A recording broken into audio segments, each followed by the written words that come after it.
Hello and welcome to the Hemleys blog. My name is Michelle Hemley. I'm the founder and managing director of Hemleys Health, Fitness, Sport Development, and this is our very first ever video blog post, so welcome. Why are we doing it via video this week?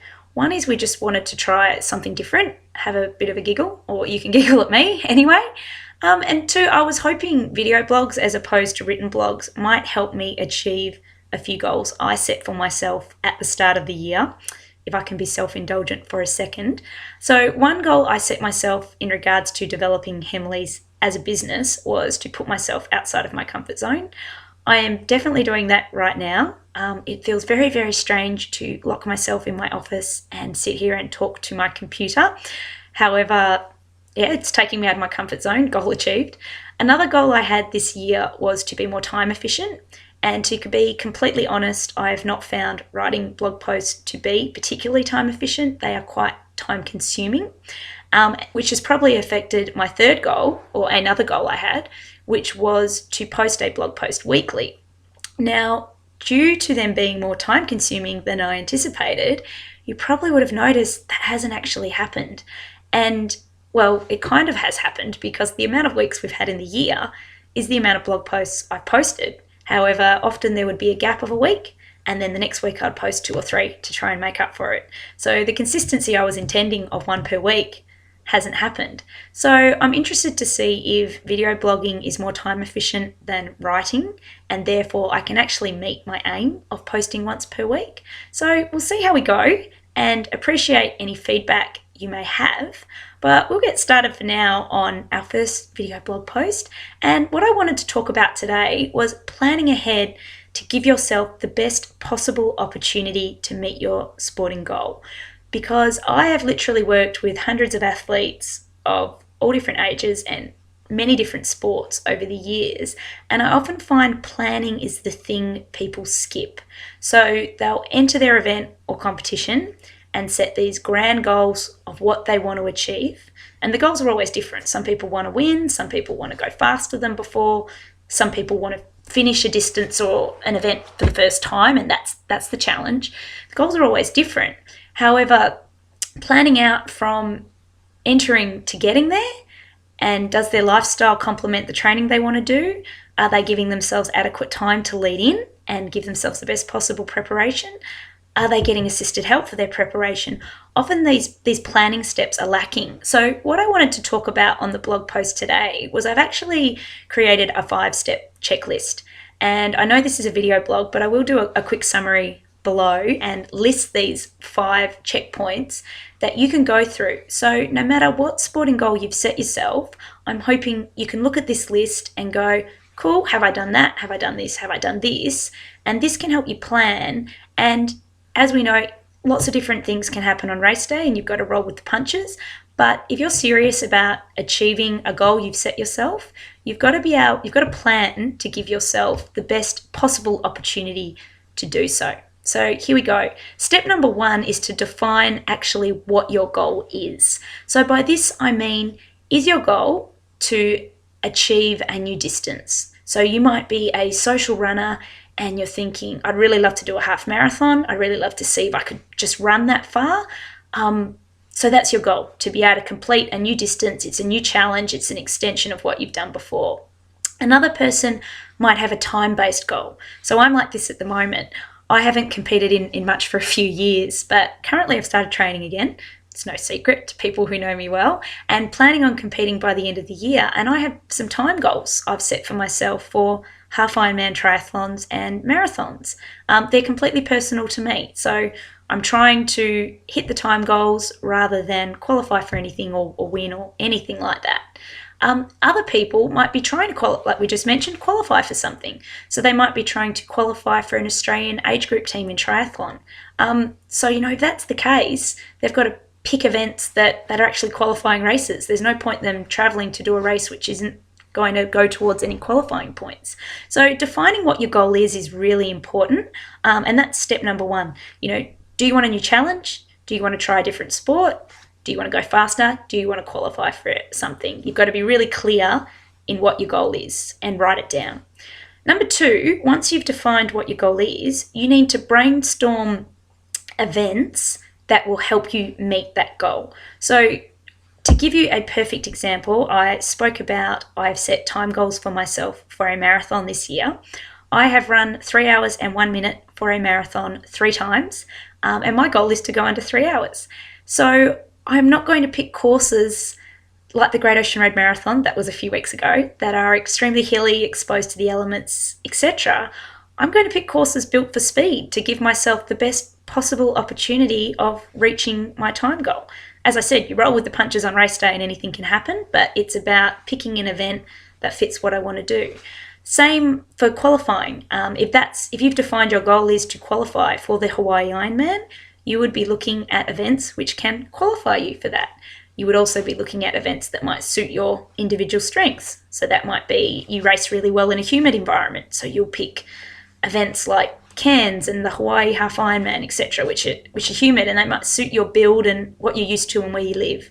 Or you might pick events where there's more qualifying spots on offer, or less people available around in your age group, or later in the year, so a lot of the people racing might have already picked up a spot somewhere else. So, brainstorm. What I'd normally do is look 12 months ahead and just do a dream list. If this was my dream, these were all the events I'd love to do. So you've defined your goal, exactly what you want to have achieved. Then you've looked at the next 12 months and you've made a list of all of the events you could do that would fit meeting that goal. Step number 3, this is a little bit of Step number 3 is you do a bit of a reality check on that brainstormed list. So, for instance, if I write my dream list for a year, I am competing every second weekend.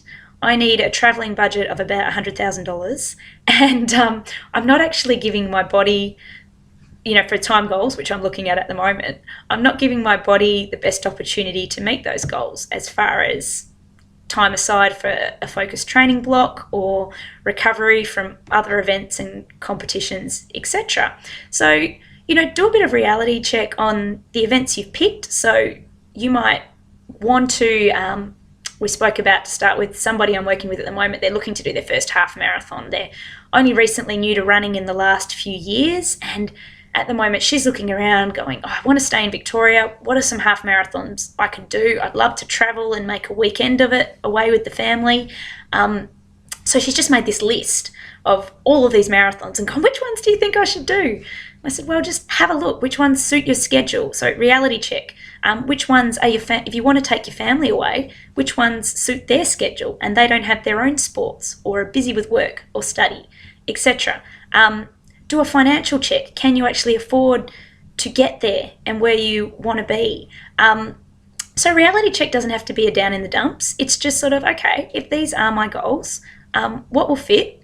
What can I fit time-wise? What can I fit financially-wise? What works for the rest of my family and the rest of my life? And set a schedule from there. Step number 4, give yourself adequate lead-in time. Now, this is a big one. I can't tell you how many times I've been contacted by somebody saying, hey, I want to coach for a marathon. And when is it? It's in 6, 7, 5 weeks' time. And that's great. And often when people are contacting you at that late stage, it's because they need saving.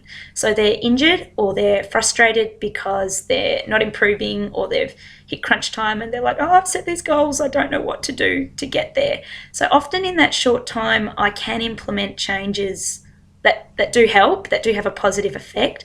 However, if we're going to work together to really help them reach their potential and give them the best opportunity, which is what this is about, to reach the goals they've set themselves, then, we need, if they're an experienced runner leading into a marathon, we need 12 to 16 weeks, preferably 16. If you're aiming for a first-time marathon and you're new to running, you need a bit longer than that. Don't rush it for yourself. Yes, you can do it, but again, we're talking about that best possible opportunity. And if you set yourself goals to have a positive experience and remain injury-free or hit a certain time or qualify for something, give yourself that lead-in time. And that's, if we go back a step, that's part of your reality check. Is your lead-in time a good time for you? As in, is it a time period where it's not your most stressful time at work? It's not your child's ultra competitive season in the sport they do, and you're actually going to spend more time in that 16 weeks driving them around than you are on your own training time. will you have adequate support from your partner to be able to train in that time period leading up, or is that a busy time for them? So give yourself an adequate lead-in time to be able to do the training properly to get yourself to that goal. And then step number 5 is to get some professional assistance.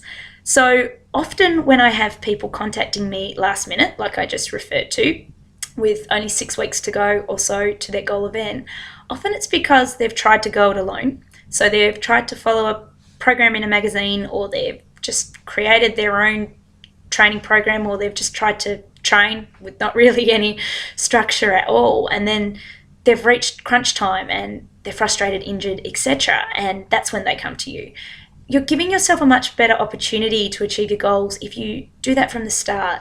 Now, I realise individualised coaching is not for everyone and it is expensive, but there's other things you could do. So for instance, if we're talking about running and you don't want an individualised program because you can't afford it, maybe you can go to a local running squad. A lot of running shops run free running groups. You can go there for a bit of social interaction and a bit, asking questions of the professionals who work at the shop. Or there's other squads which you can attend casually for running. And again, the same thing, you can get a bit of advice on your technique, a little bit of camaraderie, a bit of chatting to the professionals who run the sessions, etc. So again, your most ideal is an individualized program. I realize that's not for everyone, but there's other things you can do to help you get that professional assistance and help you give a bit more of an idea than if you go on your own. Same as if you're riding. I mean, we work with a lot of people who aren't competing by any means, but they might be doing one of the recreational rides that are on, like the Amy Gillett Foundation, and they want to know how to build up to riding a 120k ride.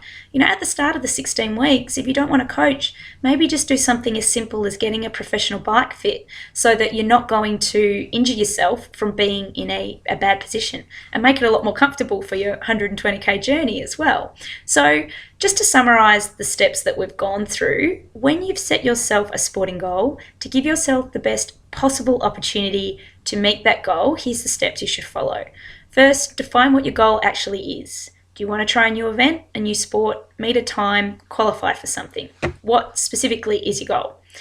Number 2, brainstorm events over the next 12 months that will help you achieve that goal. Number 3, do a reality check on those events. What's actually going to fit? What can you actually afford? What's going to work in the best way for you to meet your goal? Number 4, from your goal, work backwards and give yourself adequate leave-in time for a decent preparation. And number 5, get some assistance during that preparation so you're not doing it all on yourself and you can actually tap into the experts out there who can help you to achieve your goal. That's it for our first video post. As far as time efficiency, this is about my 10th take. So maybe it's not more time efficient, but hopefully I'll get better as we go along. Look forward to seeing you throughout the week if you are one of our squad members. Otherwise, I will see you back again for next week's video blog post. If you have any topics you would like me to cover, please send me an email, michelle@hemleys.com.au. And if you do have a sporting goal you want to hit, have a look at the way the Hemleys team can help you. There's several different options available for many different sports. www.hemleys.com.au. Thanks for watching and I'll see you soon. Bye.